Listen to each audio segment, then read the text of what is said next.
हमें क्या क्या श्रवण करने का सौभाग्य प्राप्त होगा। महाप्रभु ने जब दक्षिण भारत की यात्रा के लिए गए, जब महाप्रभु दक्षिण भारत की यात्रा के लिए गए, तब उनके विषय में श्री सार्वभौम के साथ राजा प्रताप रुद्र की बहुत बातचीत हुई। अब इधर तो महाप्रभु कहाँ चले गए, दक्षिण यात्रा पर चले गए सार्वभौम भट्टाचार्य जी के यहाँ से सब कुछ छोड़ते हुए। लेकिन अब बाद में, अब सार्वभौम भट्टाचार्य जी कौन थे, पहले पूरे मायावादी प्रकांड पंडित, बड़े बड़े सन्यासी को शिक्षा देना, यद्यपि गृहस्थ थे तब भी बड़े बड़े सन्यासी क्या करते, वेदांत तत्व दर्शन इन सबको सुनाते, उनको पढ़ाते। किंतु जब महाप्रभु से भेंट हो गई तब क्या हो गए, पूरे वैष्णव हो गए। कह रहे अगर भागवतम में मुक्ति शब्द एक श्लोक के मध्य आ गया तो सार्वभौम भट्टाचार्य जी ने क्या किया, उस शब्द को ही बदल दिया, वहां मुक्ति शब्द की जगह भक्ति शब्द लगा दिया। तब महाप्रभु कह रहे अरे ये क्यों किया। तब सार्वभौम भट्टाचार्य जी कहते हैं प्रभु मैं इस मुक्ति शब्द को ना अब कहीं सुनना नहीं चाहता, ये मुक्ति तो मुझे चाहिए ही नहीं, ये मुक्ति तो मुझे पहले पता नहीं था कितनी तुच्छ है, लेकिन अभी मुक्ति मुझे नहीं चाहिए, इसलिए मैं इस मुक्ति शब्द को नहीं सुनकर मैंने यहाँ भक्ति शब्द का प्रयोग किया है। तब महाप्रभु उनको समझाते हैं कि सार्वभौम कि जिस प्रकार अन्य अन्य ग्रंथों में जो मुक्ति शब्द का तात्पर्य है, वो मुक्ति शब्द का तात्पर्य क्या है, ब्रह्म में लीन हो जाना, एक हो जाना, सायुज्य मुक्ति हो जाना, एकत्व प्राप्त करना। किंतु श्रीमद् भागवतम क्या है, श्रीमद् भागवतम प्रमाण अम्लम प्रेमापुमर्थमान, ये श्रीमद् भागवतम प्रमाण अम्लम है, इसमें किसी प्रकार का मल नहीं है। और ये क्या है, तो पंचम पुरुषार्थ है, इसमें सभी प्रकार के जो कहतव हैं उनको निकाल दिया है।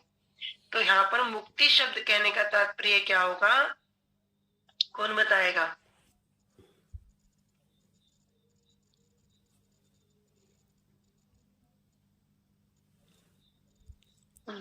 रेनू बोलो।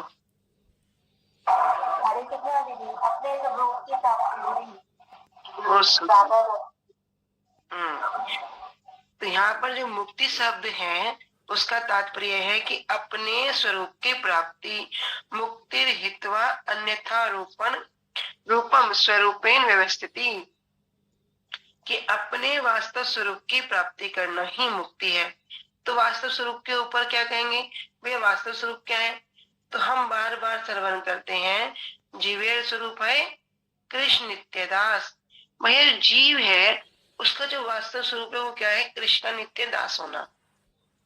जीव का स्वरूप नहीं है मैं पति हूँ, मैं पत्नी हूँ, मैं पुत्र हूँ, मैं ये हूँ, मैं वो हूँ, मैं डॉक्टर हूँ, मैं इंजीनियर हूँ। हम रोज श्रवण करते ना, ये मैं और इससे संबंधित मेरा, यही क्या करेगा, यही हमें मारेगा, यही हमारे पतन का कारण होगा। किंतु जो समझ गया कि मैं तो भगवान का दास हूँ, मैं भगवान की सेवा में किसी स्वरूप में रत था, किंतु माया के चक्कर में आके, अपनी भोग वांछा के चक्कर में आके मैंने क्या किया, मैं भगवान से विमुख हो गया। अब क्या करना है, अब वापस सतगुरु के अनुगत्य में रहकर भजन साधन करते करते, उनके बताए गए मार्ग को अनुसरण करते करते जीव क्या करेगा, वापस अपने भगवत धाम जाने का रास्ता बनाएगा। तो इस प्रकार जब मुक्ति शब्द को कहा तो महाप्रभु ने बोला कि नहीं, यहाँ मुक्ति शब्द का मतलब क्या है, अपने स्वरूप में प्रतिष्ठित होना। तो वहां पर सार्वभौम भट्टाचार्य की विशेषता को समझा रहे हैं कि सार्वभौम भट्टाचार्य जी कहाँ तो मायावादी, कहाँ प्रकांड पंडित, कहाँ सबको उपदेश देते, सबको समझाते, लोगों का हृदय कठोर करते, लेकिन कहाँ वे अब वैष्णव बनने के बाद सब कुछ विपरीत हो गया। तो उस समय जब महाप्रभु दक्षिण यात्रा पर गए, तो दक्षिण यात्रा पर महाप्रभु चले गए, कह रहे तब महाप्रभु के विषय में ही श्री सार्वभौम के साथ जो राजा है वहां के प्रतापरुद्र, इनकी बहुत बातचीत हुई। तो बातचीत क्या हो गया, अब बातचीत करना, श्रवण करना, इसका मतलब किसी वस्तु की महिमा को जानना। अगर हमारे सामने बहुत बड़ा बहुमूल्य हीरा पड़ा हो, लेकिन हम जानते नहीं, तो हमें साधारण कांच का टुकड़ा लगेगा ना। यदि कोई जोरी आके बताए, देखो ये साधारण कांच का टुकड़ा नहीं है, ये बहुत बड़ा कोहिनूर हीरा है, इसकी कीमत इतनी है, तो उसके बाद वो ऐसे पड़ा रहेगा क्या? उसको उठाकर अलमारी में रख देंगे। अब जब राजा ने महाप्रभु की बहुत महिमा को सुना, तो राजा ने भी महाप्रभु के दर्शन करने की अभिलाषा प्रकट की। तब श्री सार्वभौम ने कहा था कि जब महाप्रभु के लौटकर आने के पर वे उनके साथ किसी प्रकार से साक्षात्कार करा देंगे, कि जब महाप्रभु यात्रा से आ जाएंगे तो हम किसी प्रकार से आपको उनसे भेंट कराएंगे। महाप्रभु लौटकर आने के बाद काशी मिश्र के घर में रहने लगे। श्री सार्वभौम भट्टाचार्य जी ने श्रीमन महाप्रभु के साथ क्षेत्रवासी वैष्णवों का परिचय करा दिया। जो भी क्षेत्रवासी वैष्णव थे, सबको परिचय कराया। श्री रामानंद राय जी के पिता श्री भवानंद राय, कौन है? राय रामानंद जी के पिता। उन्होंने अपने पुत्र श्री वाणीनाथ पटनायक को महाप्रभु को सौंप दिया।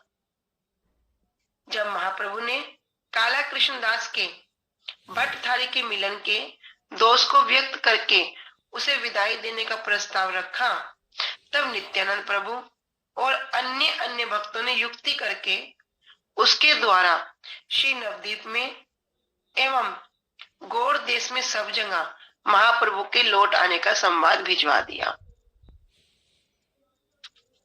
नवद्वीप आदि स्थानों पर संवाद पहुंचने पर भक्त लोग महाप्रभु के दर्शन के लिए आने की तैयारी करने लगे। जब सब जगह संवाद पहुंच गया, तो सबके सब लोग महाप्रभु से मिलने के लिए आने लगे। इसी समय श्री परमानंदपुरी ने नदिया नगर में आकर जब महाप्रभु के नीलाचल में पहुंचने का संवाद श्रवण किया, श्री परमानंदपुरी जी ने, तब वे ब्राह्मण कमलाकांत को साथ लेकर पुरुषोत्तम क्षेत्र में महाप्रभु के पास पहुंचे। तब वे एक ब्राह्मण थे कमलाकांत, उनको साथ लेकर महाप्रभु के पास चले गए।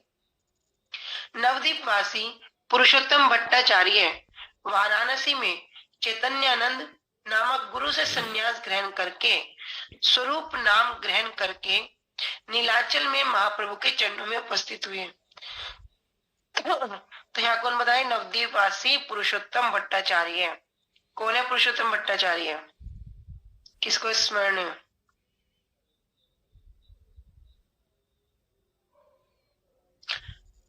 हरि बोल।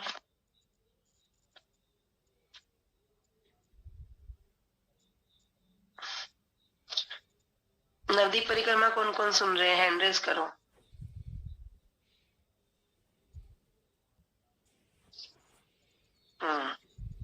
ठीक है, अब स्मरण करो, कौन है पुरुषोत्तम भट्टाचार्य जी?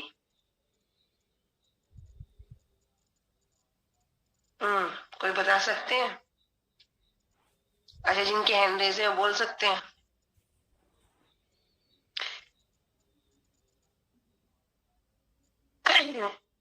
दो जनों के हैंड रेज है, बोल सकते हैं? एक दीपा,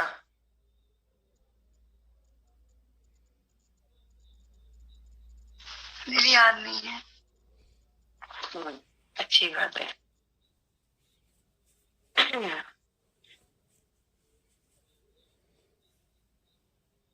नवद्वीप वासी पुरुषोत्तम भट्टाचार्य जी वाराणसी में जब चैतन्यानंद नामक गुरु संन्यास लिया, संन्यास ग्रहण करके उनका नाम स्वरूप हुआ।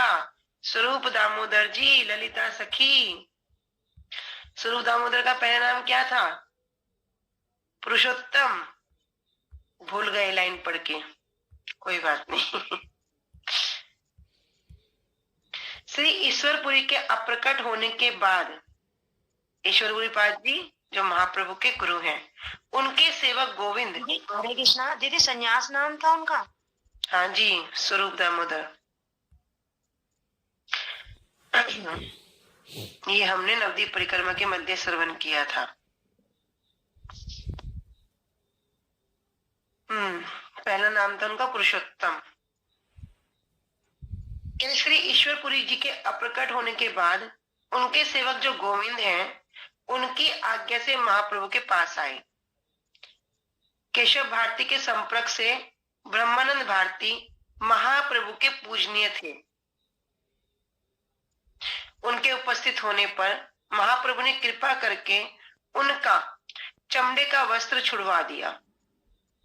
महाप्रभु के प्रभाव से ब्रह्मानंद ने महाप्रभु के महात्म्य को जानकर उन्हें कृष्ण मानकर स्वीकार किया। जब श्री सार्वभौम जी ने महाप्रभु को कृष्ण कहकर निर्देश किया, सार्वभौम भट्टाचार्य जी ने, तब महाप्रभु ने उनकी बात को अति स्तुति कहकर उस बात का अनादर किया। इसी बीच एक दिन, सार्वभौम भट्टाचार्य जी कौन है? बृहस्पति गया था। बृहस्पति जी। इसी बीच एक दिन काशीश्वर गोस्वामी आकर उपस्थित हुए।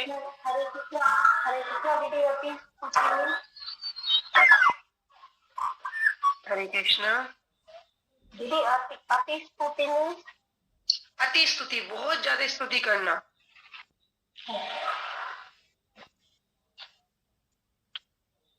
इसी बीच एक दिन काशीश्वर गोस्वामी आकर उपस्थित हुए। इस अध्याय में समुद्र में नदी मिलन की भांति महाप्रभु के साथ बहुत देशों के भक्तों का मिलन का वर्णन हुआ है। तो अब हम इसमें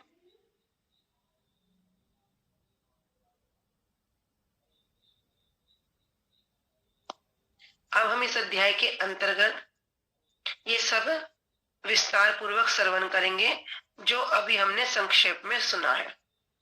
ठीक है, तो सबसे पहले मंगलाचरण।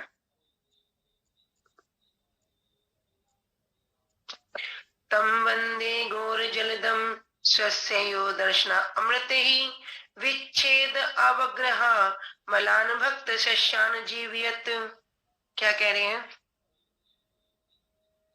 कि तम वंदे गौर जलदम, कि तम अर्थात उनको किनको यहाँ पर कह रहे हैं? महाप्रभु को। वंदे, मैं उनकी वंदना करता हूँ, उनको प्रणाम करता हूँ, उनको नमस्कार करता हूँ। गौर जलदम, जो कौन है? गौर अर्थात चैतन्य महाप्रभु। जलदम, जल होता है पानी, और दम मतलब पानी से भरे हुए जो मेघ है। कह रहे पानी से भरा हुआ जो पात्र है, कह रहे पानी से भरे हुए मेघ। स्वस्य यो दर्शना अमृति, स्वस्य अपने, यहाँ कह रहे वे जो अपने दर्शना अमृत ही, दर्शन रूपी अमृत। विच्छेद मतलब विरह के कारण। मलान भक्त क्या कर रहे हैं? कह रहे विच्छेद अवग्रह मतलब विच्छेद विरह के कारण उस मेघ वर्षा के अभाव में मलान शोकग्रस्त होकर शस्यान जीवित, कह रहे शस्यान जीवते, वो जो भक्त हैं वो किस प्रकार किस अन्न के द्वारा रक्षा करता है। अध्याय 10 प्यार संख्या 1। तो यहाँ पर कह रहे कि क्या कि मैं उन श्री चैतन्य महाप्रभु को तम वंदे गौर जलदम को नमस्कार करता हूँ। कह रहे गौर जलदम, जो क्या करे वर्षा की कमी से अपना जो जल है उस जल के पानी की कमी से क्या कर रहे, बड़े कष्ट पा रहे हैं। कैसा कष्ट? कह रहे विच्छेद अवग्रह मलान, कि जिनका क्या हुआ, जिस प्रकार भक्त रूपी क्या करेंगे, धान के खेतों में जल बरसने वाले जो बादल होते हैं उसी बादल की तरह होते हैं। जिस प्रकार बारिश होगी धान के खेतों में तो उनको क्या मिलेगी? पुष्टता मिलेगी, हष्ट पुष्ट होंगे। लेकिन ये जो भक्त हैं, ये भक्त रूपी जो धान के खेत हैं, इसमें ये जल बरसने वाले बादल की तरह है। किंतु यहाँ पर क्या विच्छेद हो रहा है? क्या श्री चैतन्य महाप्रभु का जो वियोग है वो कैसा है? जिस प्रकार सूखा पड़ जाए, जिस प्रकार बिना बारिश के सूखा पड़ जाए और सब क्या करते हैं? बारिश की प्रतीक्षा करते हैं। कह रहे जो चैतन्य महाप्रभु का जो वियोग है वो सूखे की तरह है। किंतु जब महाप्रभु लौटते हैं तब क्या होता है? दर्शना अमृत ही, तो उनकी उपस्थिति में किस प्रकार उस अमृत की वर्षा की तरह है, जो क्या करेगा, सूखते हुए अनाज पर बरसकर उसे नष्ट होने से बचा लेती है। तो यहाँ पर कह रहे हैं कि जिन्होंने अपने दर्शन अमृत वर्षण के द्वारा विच्छेद रूप अकाल के द्वारा मुरझाए हुए भक्त रूपी धान्यों को जीवित किया था, उन गौर रूप मेघ की मैं वंदना करता हूँ। जय जय श्री चैतन्य जय नित्यानंद, जय अद्वैत चंद्र जय गौर भक्त वृंद। जय जय श्री चैतन्य चैतन्य महाप्रभु की जय हो। जय नित्यानंद नित्यानंद प्रभु अखंड गुरु तत्व की जय हो। जय अद्वैत चंद्र श्री अद्वैताचार्य जी की जय हो, जय हो। और जय गौर भक्त वृंद और सभी महाप्रभु के जितने भी भक्त वृंद हैं, जितनी प्रियकर है, सबकी जय हो।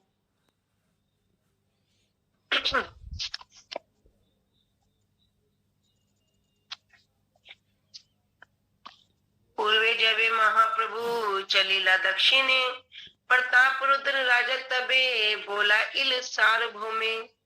चले पूर्व में जबे महाप्रभु, जब महाप्रभु चलीला दक्षिणे कि दक्षिण की ओर चल दिए, दक्षिण की ओर गमन किए, प्रताप रुद्र राजा तबे बोला इल सार्वभौमे, तब प्रताप रुद्र जो राजा थे सार्वभौम भट्टाचार्य जी से कहे, क्या बोले, करे बसीते आसन दिल करी नमस्कारे, महाप्रभु वार्ता तबे पूछिले तहारे।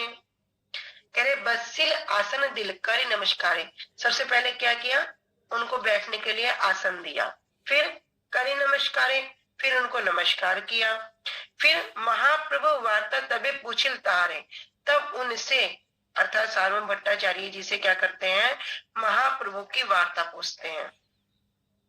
सुनी लाग तुम्हार घरे एक महाशय, गौड़ है आइलते हो महाकृपामय। तब प्रताप रुद्र राजा कह रहे हैं कि सुनी लाग तुम्हार घरे एक महाशय, कि मैंने सुना है आपके घर में कोई एक महाशय आए हैं, कोई एक महान पुरुष आए हैं। गौड़ है आइला, और वे गौड़ देश से आए हैं। देखो महाकृपा में, और उनकी आप पर बड़ी कृपा है, आप तो बड़े कृपालु हैं। तुम्हार बहु कृपा केला कहे सर्वजन, कृपा करी कराहे मोरे ताहारे दर्शन। देखो जब अभी लोगों से सुना, किसने, राजा ने महिमा सुन ली कि सार्वभौम भट्टाचार्य जी के यहाँ पर कोई व्यक्ति आए हैं, उनकी तो भैया बड़ी कृपा है उनके ऊपर, और वे बंगाल से आए हैं। तो राजा के पास जब सार्वभौम भट्टाचार्य जी गए, उनको आसन दिया, उनसे अब वार्ता कर रहे हैं। कह रहे तुम्हार बहु कृपा केल कहे सर्वजन, कि सबके सब जन क्या कह रहे हैं कि तुम्हार बहु कृपा केल, आप तो बड़ी कृपा के पात्र हैं, आप पर तो उन्होंने बड़ी कृपा की है। कृपा करी कराहे मोए तहार दर्शन, अब आप क्या करो, आप मुझ पर कृपा करो। क्या कृपा करो, कृपा करी कराहे मोरे तार दर्शन, आप कृपा करके मुझे भी उनके दर्शन करा दो। तो कह रहे हैं यहाँ पे कि महाप्रभु जब दक्षिण भारत की यात्रा के लिए चले गए, तब राजा प्रताप रुद्र ने श्री सार्वभौम भट्टाचार्य जी को अपने महल में बुलवाया। उनके आने पर महाराज प्रताप रुद्र ने उन्हें प्रणाम किया और बैठने के लिए आसन दिया। तब वे श्री सार्वभौम से महाप्रभु के संबंध में पूछने लगे। क्या कह रहे हैं, मैंने सुना है कि गौड़ देश से एक महापुरुष आए हैं और वे आपके घर में रह रहे हैं। मैंने ये भी सुना है कि वे महाकृपालु हैं, और लोग कह रहे हैं कि उन्होंने आप पर अपार कृपा की है, बहुत कृपा की है, इसलिए आप कृपा करके मुझे भी उनका दर्शन करा दीजिए। महिमा सुनकर ही ये लोभ आता है, और ये लोभ ही वास्तव वस्तु है। जब तक हृदय में लोभ नहीं आएगा, तब तक कोई कथा नहीं सुन सकता, तब तक कोई हरि नाम नहीं कर सकता, तब तक कुछ नहीं होगा। तब तक उसका बैठना मात्र सिर्फ शारीरिक परिश्रम होगा। लेकिन शारीरिक परिश्रम नहीं करना, क्या करना पड़ेगा, सुनना पड़ेगा। सुनते सुनते सुनते सुनते अच्छा इतनी महिमा है, जिस प्रकार अभी हम नवद्वीप धाम की महिमा को सुनते हैं, किस प्रकार सुनने मात्र से आनंद आता है, सुनते सुनते कैसी हृदय में उत्कंठा हो जाती है। तो ये श्रवण बड़ी चीज है, इसलिए हमारी जो पंथा है उसका नाम है श्रोत पंथा। भट्ट कहे ये सुनीला सब सत्य है, ताहर दर्शन तुम्हार घटन न है। तो शानू भट्टाचार्य जी कह रहे हैं कि जय सुनीला, जो कुछ भी आपने सुना है सब सत्य है, सबका सब सत्य है। तार दर्शन तुम्हार घटन न है, तार दर्शन उनका दर्शन कर पाना आपके लिए घटन संभव नहीं है, अत्यंत कठिन है। क्यों है? क्योंकि वे राजा है। और महाप्रभु कौन है? महाप्रभु तो सन्यासी है, और सन्यासी के लिए राजा का दर्शन करना अर्थात विषय का दर्शन करना उचित नहीं है। तो कह रहे बड़ी कठिनाई है। विरक्त सन्यासी ते हो रहे निर्जने, स्वप्ने न करें हो राज दर्शने। अब सालू भट्टाचार्य जी क्या कह रहे कि विरक्त सन्यासी ते हो रहे निर्जने, कि भैया वे तो भैया बिल्कुल निर्जन सन्यासी हैं, निर्जन स्थान पर रहने वाले हैं। निर्जन मतलब एकांत में रहने वाले हैं। और स्वप्ने ना करें, कह रहे स्वप्न में भी वे तो नहीं कर सकते। क्या नहीं करते? ते हो राज दर्शन, किसी राजा का दर्शन तो वे स्वप्न में भी नहीं कर सकते, साक्षात रूप की तो बात क्या। तो तथापि प्रकारे तो मां कराई ताम दर्शन, संप्रति करी लते हो दक्षिण गमन। तथापि प्रकारे तो मां कराई ताम दर्शन, तब भी मैं क्या करूंगा, तथापि प्रकारे अनेक प्रकार से दर्शन कराने के लिए चेष्टा करूंगा। संप्रति करेलाते हो दक्षिण गरम, किंतु अभी कहाँ गए हैं? अभी तो वे दक्षिण गए हैं, दक्षिण भारत के भ्रमण पर गए हैं। तो सारूम भट्टाचार्य जी ने कहा कि आपने जो सुना है सब सत्य है, परंतु आपको उनके दर्शन नहीं मिलेंगे, क्योंकि वे कौन है? वे तो सन्यासी हैं। यद्यपि वे एकांत में वास करने वाले विरक्त सन्यासी हैं, और वे स्वप्न में भी राजा का दर्शन नहीं करते। इतने पर भी मैं क्या करूंगा, आपको किसी प्रकार उनका दर्शन कराता हूं। परंतु अभी तो मैं दक्षिण भारत की यात्रा पर गए हैं।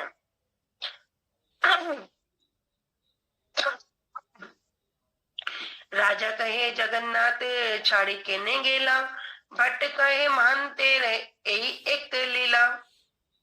तो राजा कह रहे हैं कि जगन्नाथ छाड़ी के न गेला। तो राजा ने कहा कि जगन्नाथ जी को छोड़कर, जगन्नाथ जी के धाम को छोड़कर कहने गेला, क्यों गए? वे क्यों गए? तो भट्टाचार्य जी कहे महान तेरे एक लीला। तब सार्वभौम भट्टाचार्य जी कह रहे हैं कि महान पुरुष की ये सब एक लीला है। तीर्थ पवित्र करे तीर्थ भ्रमण, से छल निस्तारिये संसारिक जन। कह तीर्थ पवित्र करे तीर्थ भ्रमण, कि भैया जो तीर्थों को भी तीर्थ प्रदान करने वाले हैं, इसलिए वे क्या करते हैं? तीर्थों का भ्रमण करते हैं। से छल निस्तारिये, इसी छल से क्या करते हैं? संसारिक जनों का निस्तार करते हैं, उद्धार करते हैं। तो कहते हैं कि महापुरुष जो है ये तीर्थों में क्यों जाते हैं? तो तीर्थी कुर्वन्ति तीर्थानी स्वांतिस्तेन गदाव्रता, कि भैया जो तीर्थों को भी तीर्थ प्रदान करने के लिए जाते हैं। कि अभी तक तो वे तीर्थ थे, लेकिन जब कोई ऐसे महान पुरुष, ऐसे साधु गुरु वैष्णव वहां जाएंगे, तब क्या होगा? उन तीर्थों का भी तीर्थ प्राप्त हो जाएगा।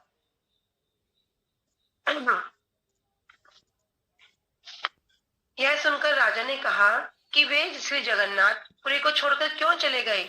श्री सालमू भट्टाचार्य ने कहा कि महापुरुषों की एक लीला है, वे तीर्थों को पवित्र करने के उद्देश्य से तीर्थों में भ्रमण करते हैं। इस बहाने से वे तीर्थों में भ्रमण करते हुए संसारिक लोगों का उद्धार कर रहे हैं। तेषां विचलतां पदभयां तीर्थानां पावनेच्छया, भीतस्य किम न रोचेत तावका नाम समागमः। तो यहाँ पर श्रीमद् भागवतम में से एक श्लोक वर्णन है, कह रहे तेसाम विचरताम पद भयाम, कि जब प्रचेता गण श्री जनार्दन से बोल रहे हैं, हे भगवान, आपके भक्त सभी तीर्थों को पवित्र करने के लिए पैदल ही भ्रमण करते हैं, इसलिए संसार से भयभीत किस व्यक्ति के लिए उनका समागम रुचिकर नहीं होगा। जो भगवान के भक्त होते हैं वो क्या करते हैं, वो सभी जगह पैदल ही भ्रमण करते हैं। क्यों करते हैं? क्योंकि तीर्थों को भी तीर्थ प्रदान करने के लिए। लेकिन जो जीव संसार से भयभीत हो गया, जिसे पता चल चुका कि संसार किस प्रकार का है, संसार में सुख है ही नहीं, संसार तो दुख आलियम है, संसार तो असार है, संसार तो अनित्य है। यहाँ तक कि जो रोज हम गुरु वाष्टकम का पाठ करते हैं, माशील विश्वनाथ चक्रवर्ती पाद जी क्या कह रहे हैं, संसार दावानल। पहले ही शब्द में, पहले ही लाइन में, पहले अक्षर में ये बात कह दी कि भैया इसी पे गौर कर लो। यदि इसी पे गौर कर लिया, यदि संसार दावानल को समझ लिया, तो क्या होगा, तो ही समझ जाओगे संसार कितना भयानक है, कितना दुष्कर है, ये संसार में रहना कैसा है। कह रहे जो संसार से भयभीत हैं, उन व्यक्तियों के लिए उनका समागम रुचिकर नहीं होगा। तो श्रीमद् भागवतम में से दूसरा श्लोक, एक सेकंड।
हरे कृष्ण। आगे कह रहे हैं श्रीमद् भागवतम से श्लोक है, भगवत विधा भागवत अस तीर्थी भूता स्वयं विभो तीर्थी कुर्वन्ति तीर्थानि स्वांति स्थेन गदाभृता। तो यहाँ पर कह रहे आपके जैसे भागवत जन जो स्वयं क्या है, तीर्थ स्वरूप है, आप लोग अपने अंते स्थित भगवान की पवित्रता के बल से पापियों के पाप से मलिन सभी तीर्थों को पवित्र करते हैं। जब युधिष्ठिर महाराज जी ये विदुर जी से कह रहे हैं कि विदुर जी आप क्यों तीर्थ में भ्रमण करने के लिए जा रहे हैं, आप तो कौन है, आप तो स्वयं ही तीर्थ हैं, स्वयं ही तीर्थ स्वरूप है। तो जब युधिष्ठिर महाराज जी ने कहा, तो उसी विषय में क्या कहते हैं कि जो तीर्थों को भी जो तीर्थ प्रदान करते हैं वही कौन है, वही महाजन है।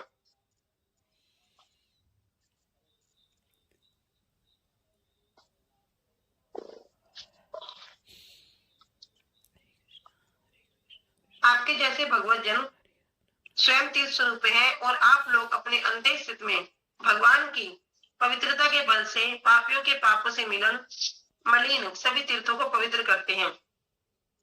आगे कह रहे हैं कि वैष्णव है एक स्वभाव निश्चल तेहो जीव नहीं है न,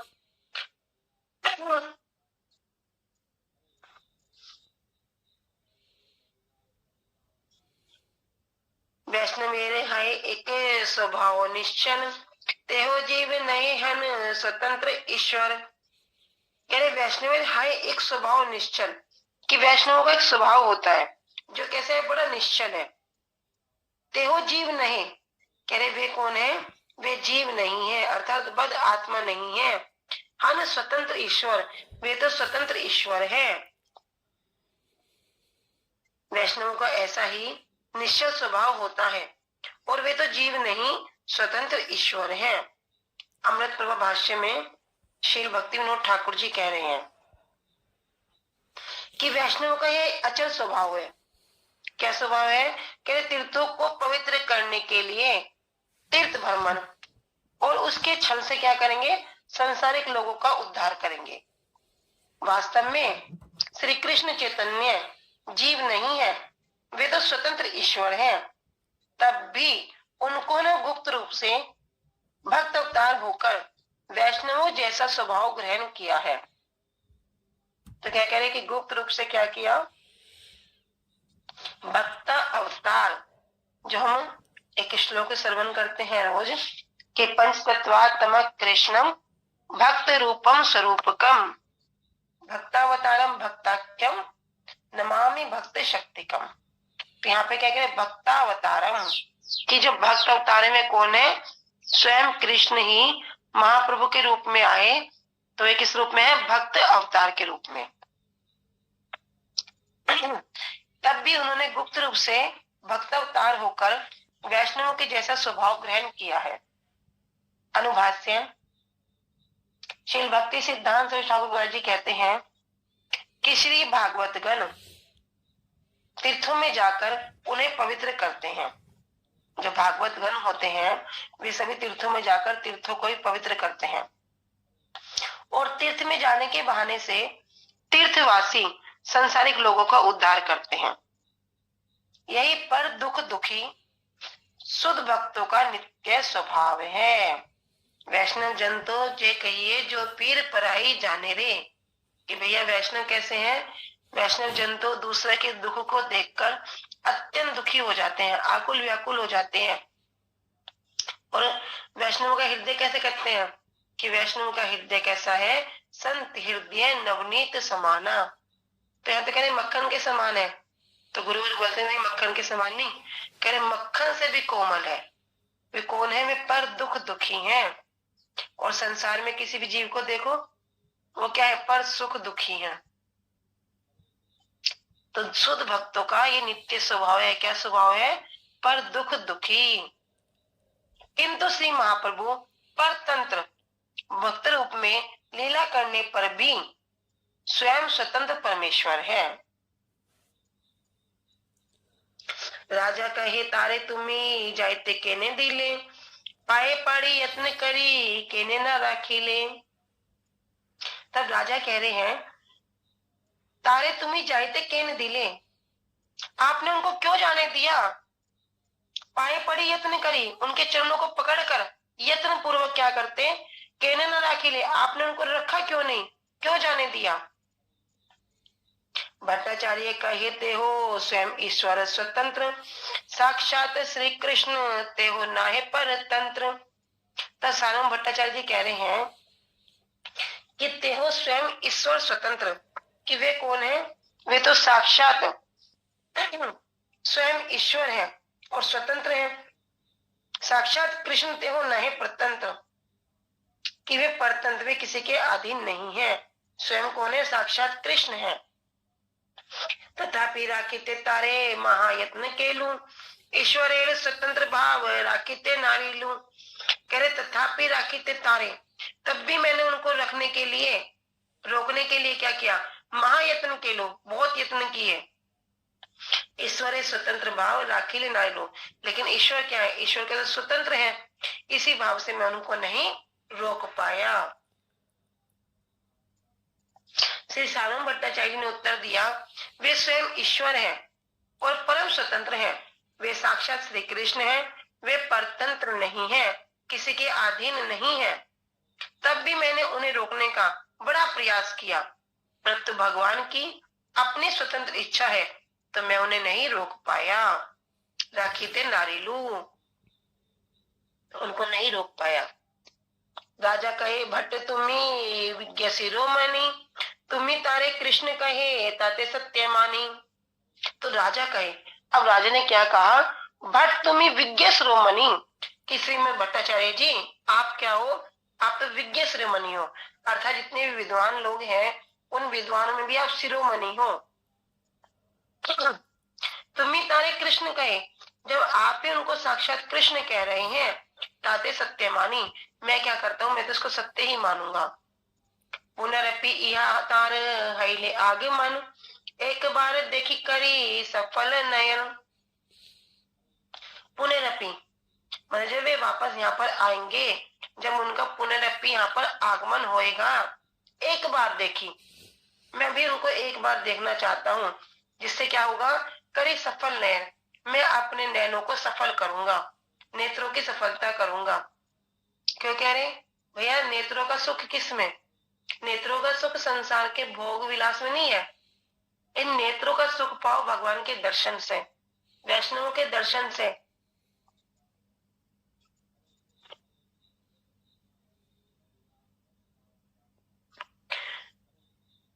चरण है, पैर है, तो क्या करो, धाम की परिक्रमा करो, ठाकुर सेवा करो। हाथ है तो ठाकुर के लिए बड़ी सुंदर सुंदर वस्तुएं बनाओ, कोई ठाकुर के लिए भोग बनाओ, कोई ठाकुर के लिए ड्रेस बनाओ, कुछ भी करो। इस शरीर की सार्थकता जब ही है जब हमारी सारी की सारी इंद्रियां भगवान की सेवा के लिए रत हो जाए। कान दिए तो क्यों दिए, कथा श्रवण करने के लिए, भगवान का नाम, भगवान का रूप, भगवान के गुण, भगवान की लीला, इसको श्रवण करने के लिए। तो अपनी हर एक इंद्रियों की चेष्टा कैसी होनी चाहिए, भगवान के लिए। तो राजा कह रहे हैं सफल नयन, तो मैं भी उनका दर्शन करके अपने नयनों की सफलता प्राप्त करूंगा, इनकी सार्थकता करूंगा। अनुभाष्य, महाजन के वाक्य में विश्वास करने से राजा का मंगल और उनमें भक्ति का उदय हुआ। महाजन, सार्वभौम भट्टाचार्य जी को यहाँ के कह रहे हैं महाजन है, क्यों है, भगवान के भक्त है। जब ऐसे भगवान के भक्तों में कोई विश्वास कर लेगा, तभी हम एक लाइन बार बार श्रवण करते हैं, क्या, विश्वासु गुरु वाक्यसु, कि भैया गुरु के वचनों में विश्वास करो। यदि विश्वास नहीं करोगे तो कभी भी कल्याण नहीं हो गया। गुरुजी ने बोला हरिनाम करने से हो जाएगा, तो निश्चिंत हो जाओ, हरिनाम करने से हो जाएगा। गुरुजी ने बोला कथा सुनो, तो कथा सुनने से हो जाएगा, तो हो जाएगा। गुरुजी ने बोल दिया क्या करते हो, पढ़े लिखे हो, थोड़ी कथा सुनाया करो, जुगाली करा करो, इष्टि कोष्टि करा करो, हो जाएगा। तो विश्वासु गुरु वाक्यसु, तो यहाँ पर भी कह रहे कि महाजन के वाक्य में विश्वास करने से राजा का मंगल हो गया और उनमें भक्ति का उदय हो गया। इसी प्रकार जब हम किसी वैष्णव की वाणी पर, गुरुदेव की वाणी पर विश्वास कर लेंगे, हम तो कुछ जानते नहीं है, हमने तो कभी शास्त्र अध्ययन नहीं किया, तब भी क्या होगा, गुरुजनों ने बोल दिया, वैष्णवों ने बोल दिया, तो समझो निश्चित ही हमारा मंगल है। अगर इतना कर लिया तो कह रहे हैं उनकी कृपा से क्या होगा, मंगल भी होगा और भक्ति का उदय भी होगा। इसी प्रकार राजा प्रतापरुद्र के हृदय में अब वो भक्ति का उदय हो गया। कैसे हो गया, सार्वभौम भट्टाचार्य जी उनको वर्णन कर रहे हैं और प्रतापरुद्र जी महिमा को श्रवण करते करते ललायित हो गए, वो लोभ आ गया। भट्टाचार्य कहे हो आसिबे अल्प काले, रहते तार एक स्थान चाहिए विरले। तो भट्टाचार्य जी कह रहे हैं तेहो आसिब अल्प काले, तेहो अर्थात महाप्रभु आसिबे बहुत जल्दी यहाँ पर आ जाएंगे, अल्प काल बहुत समय में, यहाँ पर कम समय में यहाँ पर आ जाएंगे।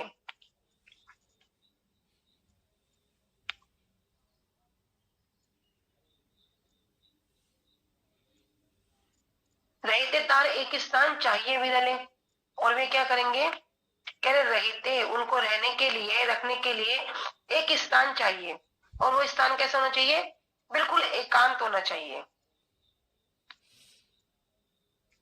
ठाकुरे निकट आर हाईवे निर्जने, यही मत निर्णय करी दे एक स्थाने। कह रहे ठाकुरे निकट, भगवान जगन्नाथ के मंदिर के निकट ही क्या किया, आर हाईवे निर्जने, वहां पर एक निर्जन स्थान हो, मत निर्णय करी, इस प्रकार दोनों ने निर्णय किया, और देह एक स्थान है, उनको इस प्रकार एक स्थान वहां पर दे दे, राजा से प्रार्थना कर रहे। श्री सार्वभौम भट्टाचार्य जी ने कहा कि वे तो श्री की लौट आएंगे, किंतु उनके रहने के लिए एक एकांत स्थान की आवश्यकता है। वह स्थान ठाकुर के अर्थात श्री जगन्नाथ मंदिर के निकट हो और एकांत भी हो। इस विषय पर विचार करके आप एक स्थान की व्यवस्था कर दीजिए। स्वयं भगवान आके नहीं बोलेंगे मुझे ये चाहिए और कभी चाहेंगे भी नहीं कि मेरे लिए कोई कुछ करे।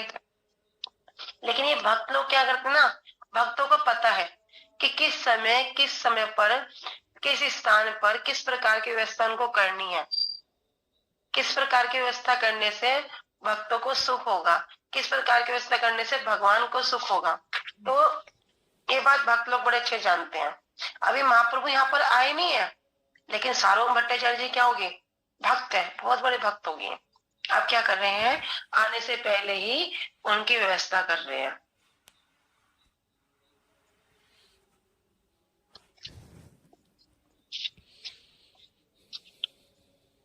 राजा कहे एछे काशी मिश्रेर भवन, ठाकुरे ने निकट है परम निर्जन। तो राजा ने कहा एछे काशी मिश्रेर भवन, कि वहां पर ठीक वैसा ही एक काशी मिश्र का घर है। कैसा, जो एकांत है, शांत है, निर्जन है। ठाकुरे निकट, भगवान के मंदिर के पास भी है, और परम निर्जन और अत्यंत एकांत है। करो करो करो करो करो जल्दी। हरे कृष्णा। हरे कृष्ण भैया।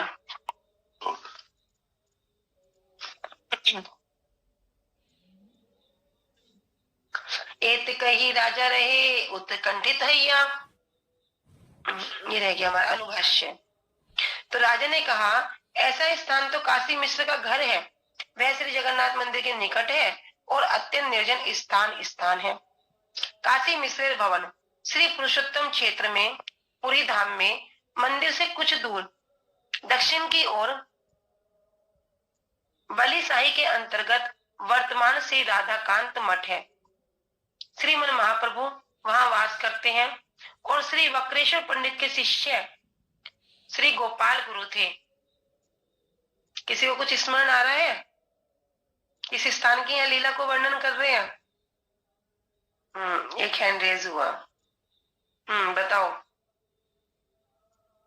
दीदी गोपाल गुरु के बारे में जानती हूँ। नहीं, मैं पूछी किस स्थान की महिमा को वर्णन कर रहे हैं, गोपाल गुरु की किस स्थान की महिमा है? नहीं, ये नहीं, स्थान की नहीं पता, पर गोपाल गुरु कौन है ये जानती हूँ। चलो अच्छी बात है, इतना जानते हो। यहाँ पर वर्णन हो रहा है गंभीरा का। तो यहाँ बता रहे हैं गंभीरा के विषय में कि श्री वक्रेश्वर पंडित के शिष्य हुए श्री गोपाल गुरु थे और उनके शिष्य हुए श्री ध्यानचंद गोस्वामी। वहां श्री विग्रह के स्थापित किए थे। वह स्थान श्री जगन्नाथ देव मंदिर के निकट में है और उस समय वह निर्जन स्थान था।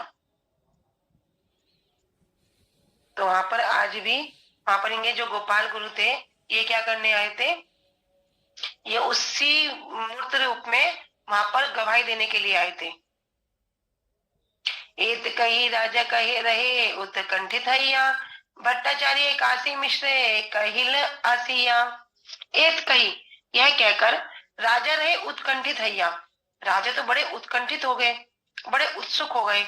और सार्वभौम भट्टाचार्य मिश्र कहिल आसिया, सार्वभौम भट्टाचार्य से क्या किया, काशी मिश्र को वहां पर यह सब बताने के लिए इच्छा करी। कि ऐसा कहकर राजा उत्कंठित होकर महाप्रभु के लौटने की प्रतीक्षा करने लगे और श्री सार्वभौम भट्टाचार्य जी ने श्री काशी मिश्र के पास आकर उन्हें राजा की इच्छा ही बतला दी। काशी मिश्र कहे आमी बड़ भाग्यवान, मोर गृह प्रभु पादेर हबे अवस्थान। काशी मिश्र कहे, अब काशी मिश्र जी तो इस समाचार को सुनकर कहने लगे आमी बड़ भाग्यवान। आमी मतलब मैं तो बड़ा भाग्यवान हूँ। क्यों? कह मोर घरे प्रभु पादेर हबे अवस्थान, कि मेरे घर प्रभु पादेर महाप्रभु क्या करेंगे, अवस्थान करेंगे, वास करेंगे।